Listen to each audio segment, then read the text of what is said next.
श्री राधे राधे जय श्री राधे हरिओम। कृष्णाय वासुदेवाय हरे परमात्मने प्रणतक्लेशनाशाय श्री गोविंदाय नमो नमः। भक्ति भक्ति भगवन्ते गुरु चतुर्नाम वपुएक,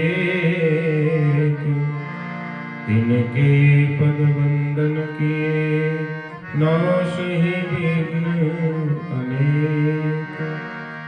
जय जय श्री राधा रमण, जय जय नवल किशोर, जय गोपी चित चोर प्रभु, जय जय माखन चोर। गुरुर्ब्रह्मा गुरुर्विष्णु गुरुर्देव महेश्वर, गुरुर्साक्षात् परब्रह्म तस्मै श्री गुरवे नमः। राधा मेरी स्वामिनी, मैं राधे जुपदास, जन्म जन्म मोहि दीजियो श्री वृंदावन को वास। बोलिए वृंदावन बिहारी लाल की जय। जय जय श्री राधे श्याम, जय जय श्यामा, जय जय श्याम, जय जय श्री वृंदावन धाम। जय जय श्यामा, जय जय श्याम, जय जय श्री वृंदावन धाम। पावन राधे तेरो नाम, पावन राधे तेरो नाम, पावन श्री वृंदावन धाम, पावन श्री वृंदावन धाम। जय जय श्यामा, जय श्याम, जय जय श्री वृंदावन धाम। जय जय श्यामा, जय जय श्याम, जय जय श्री वृंदावन धाम। यह जोड़ी अविचल अविराम, यह जोड़ी अविचल अविराम, हृदय विराजो हृदय विराजो।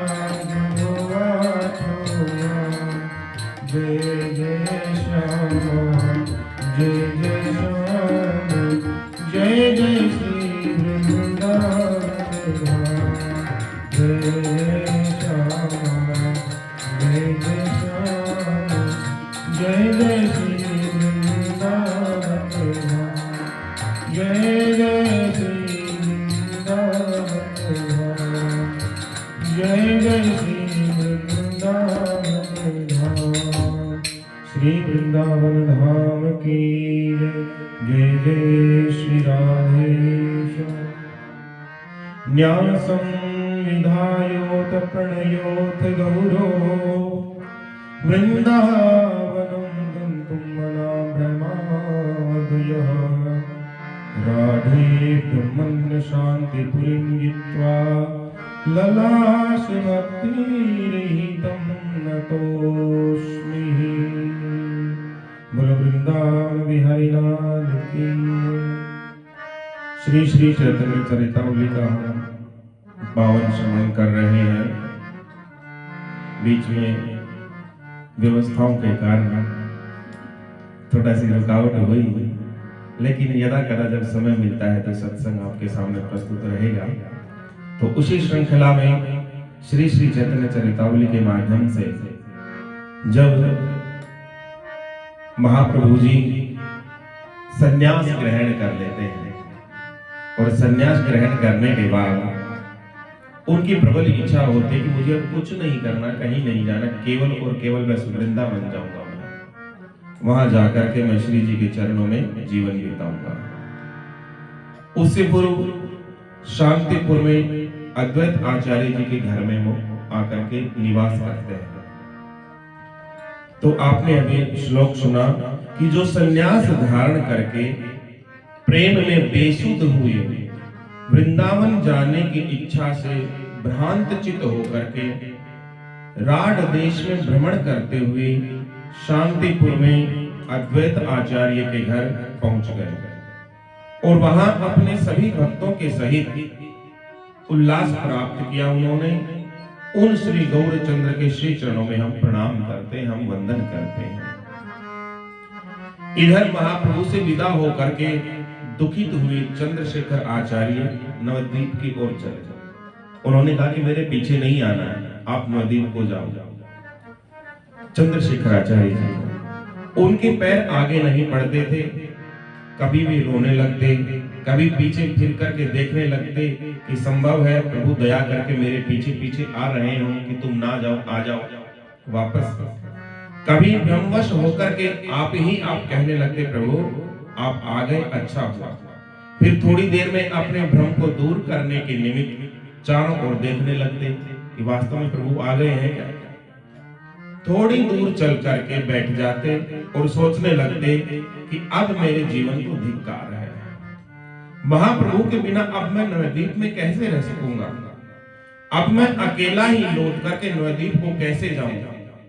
पुत्र वियोग से दुखी वृद्ध माता शची जब मुझसे आकर के पूछेंगी कि मेरे लाला को, मेरे प्राण प्यारे पुत्र को, मेरी वृद्धा अवस्था के एकमात्र सहारे को, मेरी इन आंखों के तारे को, मेरे राज दुलारे निमाई को तुम कहां छोड़ आए हो, उस समय दुखिया माता को मैं क्या उत्तर दूंगा। जब भक्त चारों ओर से मुझे घेर करके पूछेंगे कि प्रभु कहां है, वो कितनी दूर है, वो कब तक आएंगे, तब इन हृदय को विदीर्ण करने वाले प्रश्नों का मैं क्या उत्तर दूंगा। क्या मैं उनसे यह कहूंगा कि प्रभु अब कभी लौट करके नहीं आएंगे, वो वृंदावन को चले गए हैं। हाय, ऐसी कठिन बात मेरे मुख से किस प्रकार निकल पाएगी। यदि वज्र का हृदय बनाकर मैं इस बात को प्रकट भी कर दूं तो निश्चय ही बहुत से भक्तों के प्राण पखेरु तो उसी समय प्रभु के समीप ही प्रस्थान कर जाएंगे। भक्तों के बहुत से प्राण रहित शरीर मेरे सामने पड़े होंगे।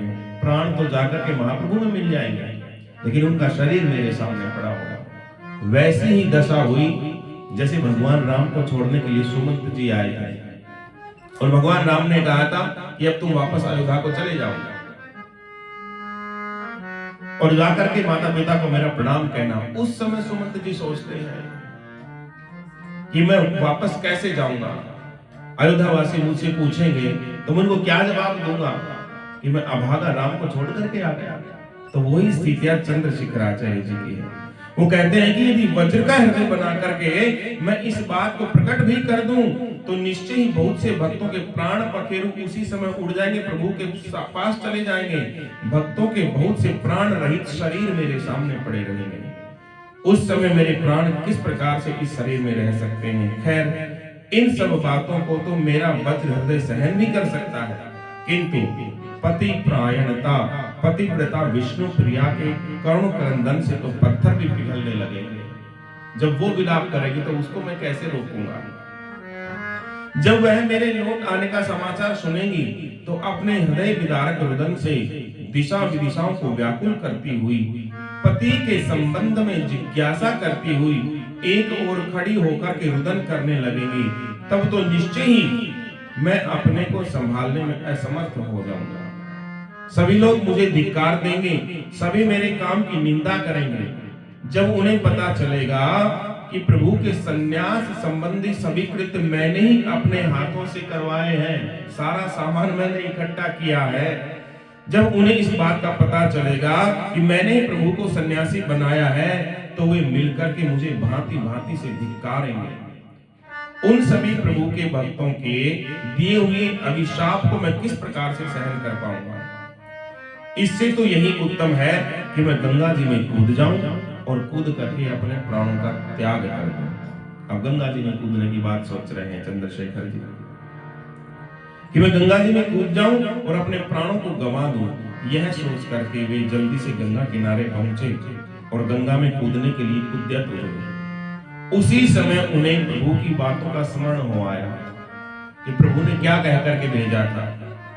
प्रभु ने माता के लिए और भक्तों के लिए बहुत बहुत करके प्रेम का संदेश भेजा है। उनके संदेश को न पहुंचाने से भी तो मुझे पाप लगेगा। मैं प्रभु के सन्मुख कृतज्ञ कहलाऊंगा। कौन जाने प्रभु लौटकर आते ही हो। मेरी दाई भुजा फड़फड़ा रही है, मेरी दाई आंख लहक रही है। इससे मेरे हृदय में इस बात का विश्वास आज जागृत हो रहा है कि प्रभु अवश्य लौट करके आएंगे और वे भक्तों से मिलकर ही यहाँ जाना चाहेंगे। इन विचारों के मन में आते ही उन्होंने गंगा जी में कूद करके आत्महत्या करने का अपना जो विचार था वो त्याग दिया और वहीं गंगा जी की रेती में प्रभु का चिंतन करते हुए बैठ गए गंगा के किनारे। उन्होंने मन में स्थिर किया कि खूब रात्रि हो जाने पर मैं घर जाऊंगा जब मुझे कोई नहीं देगा। सुमंत ने भी यही सोचा था कि दिन में जाऊंगा तो सब मुझसे पूछेंगे, कपड़े फाड़ डालेंगे विधवासी, लेकिन रात के घोर अंधकार में जाऊंगा तो कोई मुझे देख नहीं पाएगा। वही बात इन्होंने सोची चंद्रशेखर जी ने। जब तक सब लोग सो जाएंगे मैं चुपके से अपने घर में जाकर के छिप जाऊंगा। मेरे करीब आने का किसी को पता ही नहीं चलेगा। इसलिए गंगा जी की बालुका में अकेले बैठे ही बैठे उन्होंने संपूर्ण दिन बिता दिया। खूब अंधकार होने पर वे गंगा जी को पार करते हुए लोगों से आंख बचा करके अपने घर पहुंचे।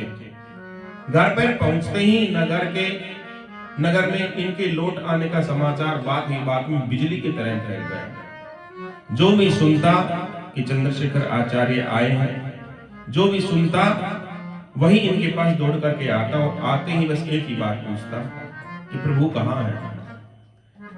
ये सबको धैर्य बनाते हुए कहते कि हाँ प्रभु आएंगे और शीघ्र लौट करके आएंगे। इतने में ही पुत्र के समाचारों के लिए उत्सुक हुई वो वृद्ध माता अपने पुत्र वधू को साथ लिए हुए आचार्य रत्न के घर पर आ पहुंचती है। जिस दिन से उनका प्यारा निमाई घर छोड़ करके गया है उसी दिन से माता ने अपने मुख में अन्न का दाना तक ग्रहण नहीं किया। उनकी दोनों आंखें निरंतर रोते रहने के कारण सूज गई हैं। गला मां का बैठ गया है।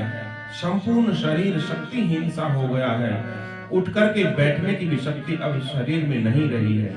किंतु चंद्रशेखर आचार्य के आगमन का समाचार सुनते ही न जाने माता के शरीर में कहां से बल आ गया और वह दौड़ती हुई आचार्य के घर आ पहुंचे। विष्णु प्रिया जी भी उनका वस्त्र पकड़े पकड़े उनके पीछे पीछे रोती हुई आ रही थी। माता को आते देख करके आचार्य संभ्रम के सहित एकदम खड़े हो गए। चारों ओर से भक्तों ने आप माता के लिए रास्ता छोड़ दिया। माता ने आते ही चंद्रशेखर को स्पर्श करना चाहा, किंतु अपने शोक के आवेग को न सहन करने के कारण वो बेचैन सी हो गई और बीच में ही हा निमाई ऐसा कहती हुई धरती पर गिर पड़ी। जल्दी से आचार्य रत्न ने बढ़कर के माता को संभाला। विष्णु प्रिया को भी सास के चरणों के समीप बैठ करके वो भी रुदन करने लगे। उस समय का दृश्य बड़ा ही करुणापूर्ण था। माता की ऐसी दशा को देख करके सभी उपस्थित भक्त जोर जोर से रोने लगे। चंद्रशेखर आचार्य का घर क्रंदन की वेदनापूर्ण ध्वनि से गूंज उठा। सब रो रहे हैं वहां। माता के मुख में से दूसरा कोई शब्द ही नहीं निकलता था। हा निमाई, मेरा निमाई, बस यही कहकर के वो रोते ही जा रही थी। बहुत देर इसी प्रकार रुदन करते रहने के अनंतर भर्राई हुई आवाज में माता ने रोते हुए पूछा, आचार्य मेरे निमाई को आप कहाँ छोड़ आए हो? क्या वो सचमुच सन्यासी बन गया है? आचार्य मुझे सच सच बताओ, क्या उस मेरे दुलारे के वे कंधों तक लटकने वाले काले काले केस, घुंघराले बाल, वो क्या सिर से पृथक हो गए हैं? क्या किसी निर्दयी नापित ने उन्हें छुरे की तीक्ष्ण धार से काट दिया है? क्या मेरा सुकुमार निमाई आज भिखारी बन गया है? क्या वह अब मांगकर खाने लगेगा? आचार्य मुझ दुखीन अबला पर दया करके बता दो कि मेरा निमाई अब कब आएगा? क्या अब मैं अपने हाथ से दाल भात बनाकर के उसे नहीं खिला सकूंगी कभी भी? क्या अब भूख लगने पर वह मुझसे बालकों की भांति भोजन करने के लिए आग्रह नहीं करेगा? क्या अब वह मेरे कलेजे का टुकड़ा मुझसे अलग ही रहेगा?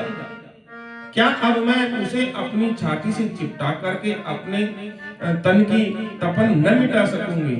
क्या अब मैं उसके सुगंधित बालों वाले मस्तक को सूंघ करके सुखी नहीं बन सकूंगी? आचार्य, तुम बोलते क्यों नहीं? तुम बताते क्यों नहीं? तुम्हें मुझ कंगालिनी पर दया क्यों नहीं आ रही है? तुम मौन क्यों हो रहे हो? मेरे प्रश्नों का उत्तर क्यों नहीं देते? आचार्य माता के इन प्रश्नों को सुनकर मौन ही बैठे रहे, केवल वे आंखों से अश्रु बहाते रहे। आचार्य को इस प्रकार रोता देखकर के माता समझ गई कि मेरे निमाई ने जरूर संन्यास ले लिया है। इसलिए वह अधीरता प्रकट करती हुई कहने लगी, आचार्य, तुम मेरे निमाई का पता मुझे बता दो। वह जहां भी कहीं होगा मैं वहीं चली जाऊंगी। वह चाहे कैसा भी सन्यासी क्यों न बन गया हो, है तो आखिर मेरा पुत्र ही। मैं उसके साथ साथ रहूंगी। जिस प्रकार अपने बछड़े के पीछे पीछे दुबली और वृद्धा गोमाता रंभाती हुई चली जाती है, उसी प्रकार मैं भी निमाई के पीछे पीछे चली जाऊंगी। आचार्य, मैं निमाई के बिना जीवित नहीं रह सकती। तुम मेरे ऊपर इतनी कृपा करो कि मेरा निमाई जहां कहीं भी हो वहीं मुझे ले जाकर के बस उनके पास छोड़ दो। आहा, अब वह घर घर से भात के दाने मांग कर खाता होगा। कोई मेरी जैसी ही वृद्धा दया करके थोड़ा भात दे देती होगी उनको। कोई कोई तो दुत्कार भी देती होगी। कोई कोई बासी और सूखा भात भी उनकी झोली में डाल देती होगी। यहाँ तो जब तक वह 2-4 साग मेरे हाथ के बने हुए नहीं खा लेता था, तब तक निमाई का पेट नहीं भरता था। अब उस भूखे सूखे बासी भात को वह किस प्रकार खा सकेगा?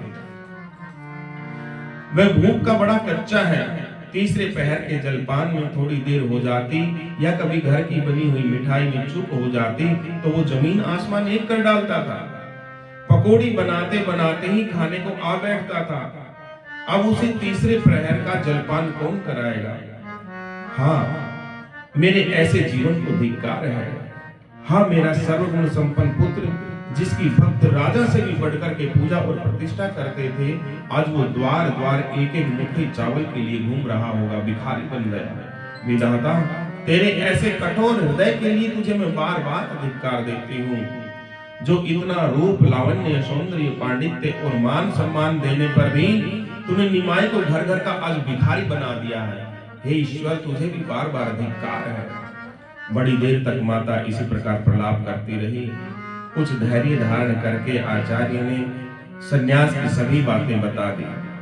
उनके सुनते ही माता फिर बेहोश हो गई और विष्णु प्रिया भी अचेतन होकर के सची देवी के चरणों में गिर पड़ी। इस प्रकार रुदन करते करते आधी से अधिक रात्रि बीत गई। सची माता की बहन ने खाने के लिए बहुत अधिक आग्रह किया, किंतु माता ने कुछ भी खाया नहीं, मना कर दिया।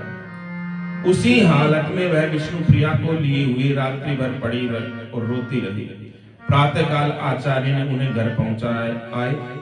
इस प्रकार श्रीवास, वासुदेव, नंदाचार्य, गंगादास आदि सभी भक्त बिना कुछ खाए पिए प्रभु के ही लिए वे अधीर होकर के सारी रात वो विलाप करते रहे। इस प्रकार तीसरे ही दिन नित्यानंद जी भी नवद्वीप आ पहुंचे। नित्यानंद के आगमन का समाचार सुनकर के बात ही बात में संपूर्ण नगर के नर नारी, बालक, वृद्ध तथा सभी श्रेष्ठ महापुरुष उनके पास आकर के प्रभु का समाचार पूछने लगे।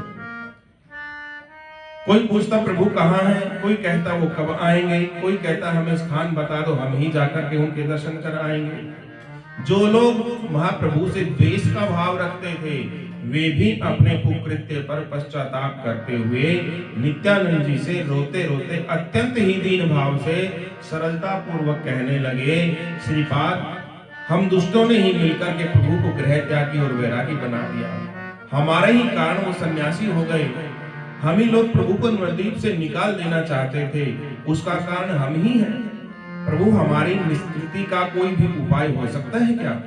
दयालु गौरांग, क्या हम जैसे पापियों को क्षमा प्रदान कर सकते हैं क्या?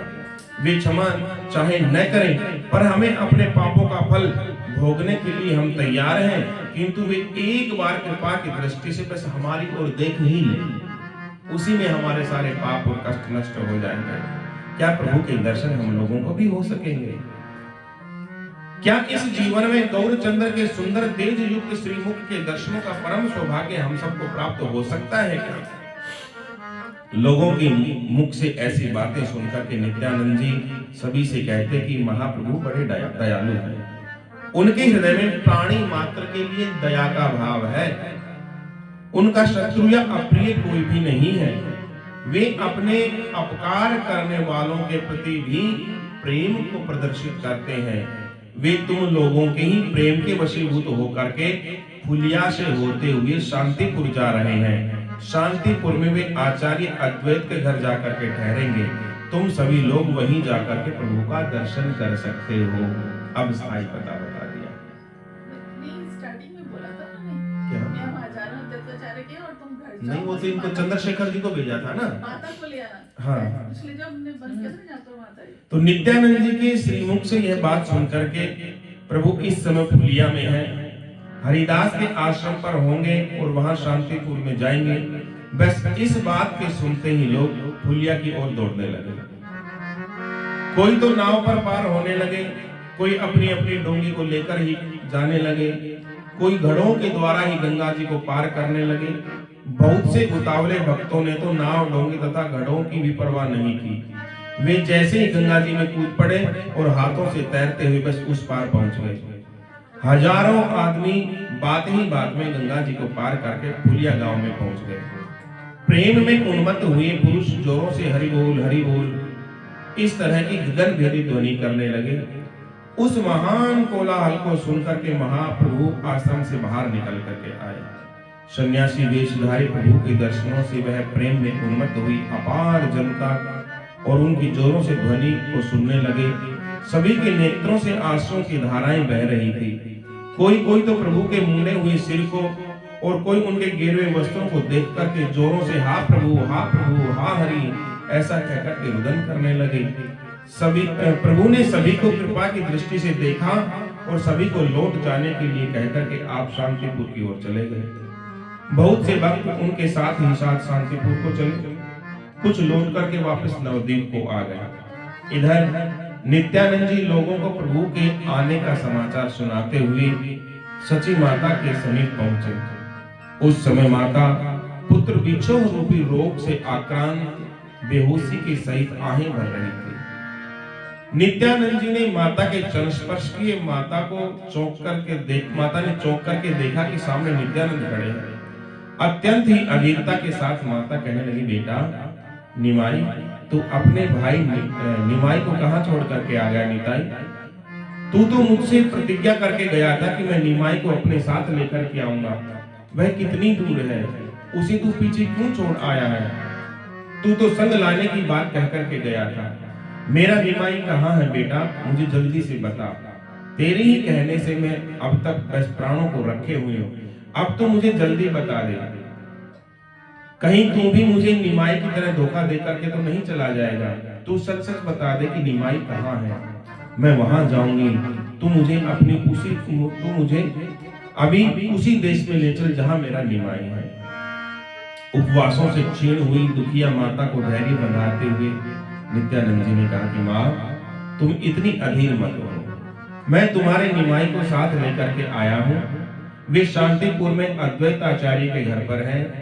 उन्होंने तुम्हें वहीं पर बुलाया है। मैं तुम्हें वहां ले चलूंगा। निमाई शांतिपुर में है। इतना सुनते ही मानो माता के गए हुए प्राण फिर से शरीर में लौट आए। वह अधीर होकर के कहने लगी, बेटा मुझे शांतिपुर जल्दी ले चल। मैं जब तक निमाई को देख नहीं लूंगी तब तक मुझे शांति नहीं मिलने वाली। नित्यानंद जी ने देखा कि माता चिरकाल से उपवासों से अत्यंत क्षीण हो गई है। उन्होंने निमाई के जाने के दिन से और आज तक अन्न का दर्शन तक नहीं किया। ऐसी दशा में यदि उन्हें प्रभु के समीप ले चलेंगे तो उन्हें महान दुख होगा।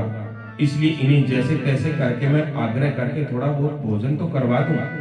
यह सोच करके उन्होंने माता से कहा, माता मैं तो भूख के मारे मरा जा रहा हूँ। जब तक तुम्हारे हाथ का बना हुआ भोजन नहीं पालूंगा तब तक मेरी तृप्ति नहीं होगी। इसलिए जल्दी से दाल भात बना करके मुझे खिला दो, तब प्रभु के समीप चलेंगे। मुझसे तो भूख के कारण चला भी नहीं जाता। नित्यानंद जी की ऐसी बातों को सुनकर के कुछ शंकित चित्त से माता ने कहा, निताई तू मुझे छल तो नहीं रहा है? मुझे भोजन कराने के निमित्त ही तो निमाई के शांतिपुर आने का बहाना नहीं कर रहा है। तू मुझे सत्य सत्य बता दे कि निमाई है कहाँ? नित्यानंद जी ने माता के चरणों को स्पर्श करते हुए कि माँ, मैं तुम्हारे चरणों को स्पर्श करते हुए कह रहा हूँ कि मैं आपसे किसी प्रकार का कोई छल नहीं कर रहा। प्रभु फुलिया होकर के शांतिपुर मेरे सामने गए हैं और मुझे तुम्हें लाने के लिए कह करके नवद्वीप के लिए भेजा है। नित्यानंद जी की इस बात से माता को थोड़ा संतोष हुआ। वह बड़े कष्ट के साथ उठी और स्नान किया, विधिवत भोजन बनाया, भोजन बना करके भगवान का भोग लगाया और नित्यानंद जी के लिए परोस करके उनके सामने रखा। नित्यानंद जी ने आग्रह के साथ दृढ़ता दिखाते हुए कहा, पहले माता कर लेंगी तब मैं भोजन करूंगा। माँ ने कहा कि बेटा, मेरे भोजन को तो निमाई अपने साथ ले गया, मैं नहीं करूंगी। अब वही जब भोजन मुझे कराएगा तो ही मैं भोजन करूंगी, उनके बिना मैं मुझे भोजन अच्छा नहीं लगेगा। नित्यानंद जी कहने लगे, तुम्हारा एक बेटा निमाई तो शांतिपुर में है, लेकिन दूसरा बेटा तो तुम्हारे सामने बैठा है, मैं तो आपके सामने हूं। तुम अब भी भोजन नहीं करोगी तो मैं भी भोजन नहीं करता। मैं माता को बिना खिलाए भोजन कर ही नहीं सकता। माता ने कुछ आग्रह के स्वर में कहा कि पहले तू कर ले तो फिर मैं कर दूं, बिना तुझे खिलाए मैं कैसे खा सकती हूँ? नित्यानंद जी ने प्रेम पूर्वक बच्चों की भांति कहा, हाँ यह बात भी नहीं है, मैं तुम्हें करा के ही भोजन करूंगा। अच्छा, तुम मेरी शपथ खा करके कह दो कि मेरे कर लेने के पश्चात माँ तू भोजन कर लोगी। नित्यानंद जी के अत्यंत आग्रह करने पर माता ने भोजन करना स्वीकार कर लिया। तब नित्यानंद जी ने प्रेम पूर्वक माता के हाथ का बना हुआ प्रसाद पाया। उनके भोजन कर लेने के उपरांत माता ने विष्णु प्रिया को भी आग्रह पूर्वक थोड़ा भोजन कराया और स्वयं भी 2-4 गिलास पाए, किंतु उनके मुख में अन्न जा ही नहीं रहा था। जैसे तैसे करके उन्होंने थोड़ा भोजन किया। माता के भोजन कर लेने के बाद नित्यानंद जी ने चंद्रशेखर तथा श्रीवास आदि भक्तों से कहा कि आप लोग पालकी का प्रबंध करके माता को साथ लेकर के अद्वैताचार्य के घर शांतिपुर में पहुंचे। तब तक मैं आगे चलकर देखता हूं कि प्रभु कहां तक पहुंचे हैं या कहीं नहीं पहुंचे। भक्तों ने नित्यानंद जी की बात को स्वीकार किया। वे शांतिपुर की तरफ चलने की तैयारी करने लगे। इधर उतावले अवधूत नित्यानंद जी जल्दी से दौड़ते हुए शांतिपुर पहुंचे। अद्वैताचार्य के घर पहुंच करके नित्यानंद जी ने देखा कि प्रभु अभी तक वहां नहीं पहुंचे। तब उन्होंने आचार्य से पूछा, क्या प्रभु यहाँ नहीं आए? प्रभु के आगमन की बात सुनकर के अद्वैताचार्य प्रेम में गदगद हो उठे और रुदे हुए कंठ से उन्होंने कहा, क्या प्रभु इस दीनहीन कंगाल के ऊपर कृपा करेंगे? क्या प्रभु अपने चरण धूलि से इस अकिंचन के घर को पावन करेंगे? नित्यानंद जी ने कहा कि मुझे वे नवद्वीप भेज करके स्वयं फुलिया होते हुए आपके यहाँ आने वाले थे, ऐसा कहा था। यहीं पर माता तथा भक्तों को भी बुलाया है, अभी तो वो आते ही होंगे शायद। इतना सुनते ही वृद्ध आचार्य आनंद में विभोर होकर के उछल उछल करके नृत्य करने लगे कि आज प्रभु मेरे घर आएंगे।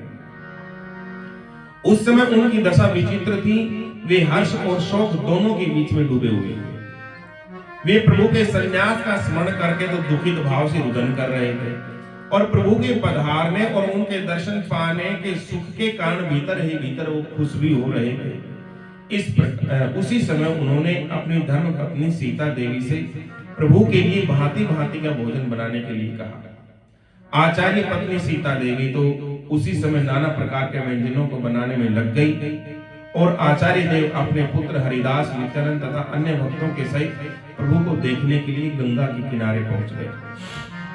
गंगा किनारे पहुंच करके दूर से ही आचार्य ने देखा कि भक्तों से घिरे हुए, हाथ में दंड कमंडल धारण किए हुए, गेरुए रंग के वस्त्र पहने हुए जल्दी जल्दी शांतिपुर की तरफ कोई आ रहा है। दूर से देखते ही आचार्य ने पृथ्वी पर लेट करके आज साष्टांग प्रणाम किया।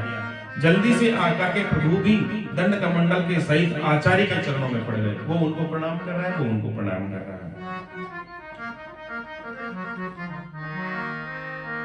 उनके चरणों में हरिदास जी पड़े और इसी प्रकार एक दूसरे के चरणों को पकड़ करके भक्त जोरों के सहित क्रंदन करने लग गए। घाट पर स्त्री पुरुष इस प्रेम दृश्य को देख करके सब आश्चर्यचकित हो गए। सभी इस अपूर्व प्रेम की प्रशंसा करने लगे। बहुत देर के अनंतर प्रभु स्वयं उठे।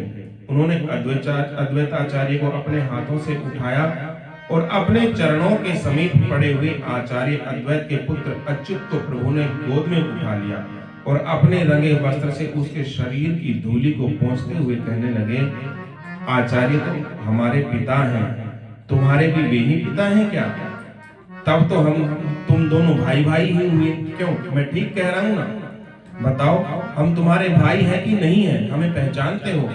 बालक अच्युत ने उत्तर दिया कि प्रभु, आप तो चराचर जीवों के पिता हैं। आप तो चराचर जीवों के पिता हैं। आपके पिता कौन हो सकते हैं? आप तो वैसे ही मुझसे हंसी कर रहे हैं बस। बालक के ऐसे अद्भुत उत्तर को सुनकर के अद्वैताचार्य आदि सभी भक्त प्रसन्न होकर के उस बालक की बुद्धि की सराहना करने लगे। प्रभु ने भी कई बार अच्युत के मुंह को चूमा और आप सभी भक्तों के सहित आचार्य के घर आ पहुंचे। घर पहुंचने पर आचार्य ने प्रभु के चरणों को धोया, अक्षत, धूप, दीप, नैवेद्य, चंदन, पुष्पमाला आदि से पूजन किया। फिर प्रभु के पादोदक का स्वयं पान किया, भक्तों को बांटा और अपने संपूर्ण घर में उसको छिड़का। प्रभु के पधारने के कारण आचार्य के आनंद का आज ठिकाना नहीं रहा। वे बार बार अपने सौभाग्य की सराहना करने लगे। बोलिए श्री वृंदावन बिहारी लाल की। कल माता को सन्यासी पुत्र के दर्शन होंगे, कल सुनाएंगे। जय जय श्यामा जय जय श्याम, जय जय श्री वृंदावन धाम। जय जय श्यामा जय जय श्याम, जय जय श्री वृंदावन धाम। पावन राधे तेरो नाम, पावन राधे तेरो नाम, पावन श्री वृंदावन धाम, पावन श्री वृंदावन धाम। जय जय श्यामा जय जय श्याम, जय जय श्री वृंदावन धाम। जय जय श्यामा जय जय श्याम, जय जय श्री वृंदावन धाम। जय बरसानो जय नंदलाल, जय बरसानो जय नंदलाल, श्री यमुना जी ललित, श्री यमुना जी ललित। जय जय श्यामा जय जय श्याम, जय जय श्री वृंदावन धाम। जय जय श्यामा जय जय श्री वृंदावन धाम। जय जोड़ी अविचल अविराम, जय जोड़ी अविचल अविराम, ओ यह जोड़ी अविचल अविराम, यह जोड़ी अविचल अविराम। हृदय विराजो आजो राम, हृदय विराजो आजो राम। जय जय जय श्यामा जय जय श्याम, जय जय श्री वृंदावन धाम। जय जय श्यामा जय जय श्याम, जय जय श्री वृंदावन धाम। जय जय श्यामा जय जय श्याम, जय जय श्री वृंदावन धाम। जय जय श्री वृंदावन धाम, जय जय श्री वृंदावन धाम, जय जय श्री वृंदावन धाम। श्री वृंदावन धाम की जय जय।